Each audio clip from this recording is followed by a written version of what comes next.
맞벌이이면 돈 잘 모일 것 같죠? 사실 꼭 그렇지는 않아요. 오히려 맞벌이가 외벌이보다 돈이 더 안 모이는 경우가 많습니다. 왜냐하면 둘이 버는 만큼 둘이 쓰는데 정작 우리 돈이 지금 얼마인지 아무도 모르기 때문이에요.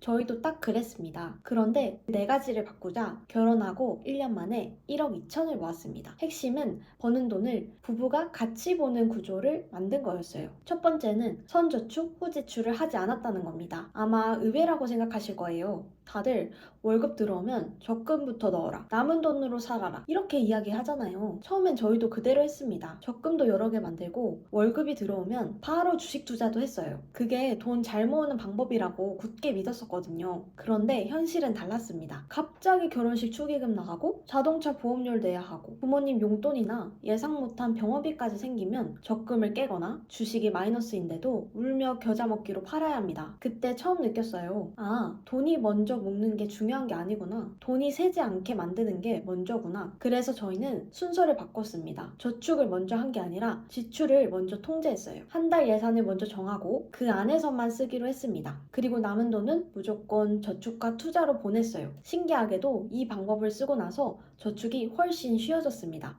두 번째입니다. 부부 돈 관리 이야기하면 항상 이런 이야기가 나옵니다.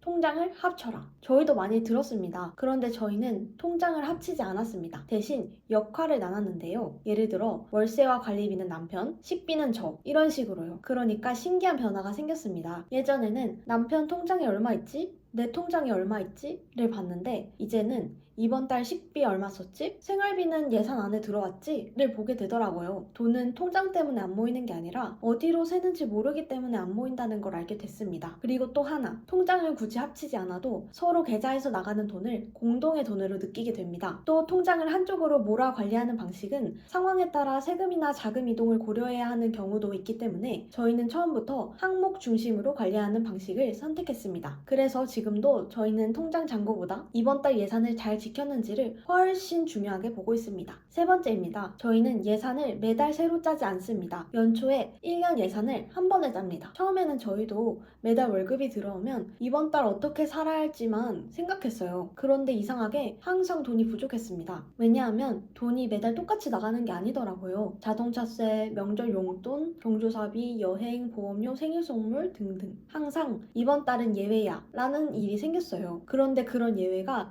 1년에 10번 넘게 생깁니다. 그러니까 예산이 계속 무너졌어요. 그래서 저희는 방법을 바꿨습니다. 연초에 1년 동안 어떤 돈이 언제 얼마나 나갈지를 전부 적기 시작했어요. 작년 카드 내역도 보고 계좌이체도 보고 기억나는 이벤트도 적었습니다. 그러니까 예산 정확도가 엄청 올라갔습니다. 그런데 더 놀라운 건 올해 이대로만 하면 연말에는 얼마가 모이겠구나가 보이는 거예요. 목표가 숫자로 보이기 시작한 겁니다. 그래서 월말이 되면 이번 달에 평가하기가 훨씬 쉬워졌어요. 예산보다 많이 썼는지 적게 썼는지 저축이 계획대로 되고 있는지 전부 확인할 수 있었거든요. 돈을 모으는 건 의욕이 아니라 계획이라는 걸 그때 알았습니다. 마지막입니다. 사실 저는 앞에 세 가지보다 이게 제일 중요하다고 생각합니다. 아무리 좋은 방법을 알아도 한 사람만 알고 있으면 몇 달을 못 갑니다. 그래서 저희는 한 달이 끝나고 맞이하는 첫 번째 주말마다 같이 앉아서 가계부를 봅니다. 거창한 건 아닙니다. 30분 정도면 끝나요. 이번 달 예산은 어땠는지 잘한 건 칭찬하고 넘친 건 같이 반성하고 지금 자산이 어디에 얼마나 있는지를 봅니다. 현금은 얼마인지 예적금은 얼마인지 부채는 얼마나 남았는지 그리고 다음 달 목표를 같이 정합니다. 신기한 건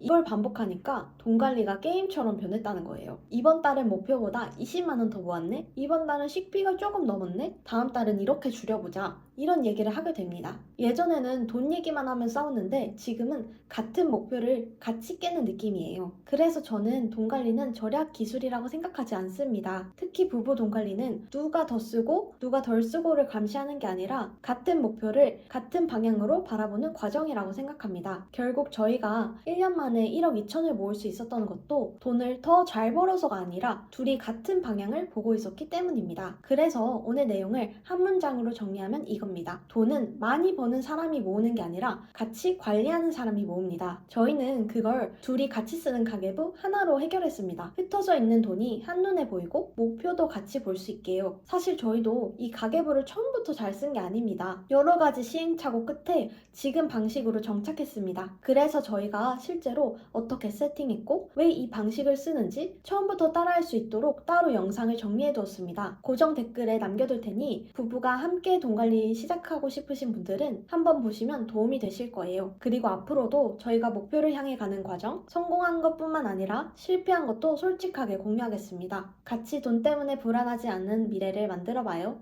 감사합니다.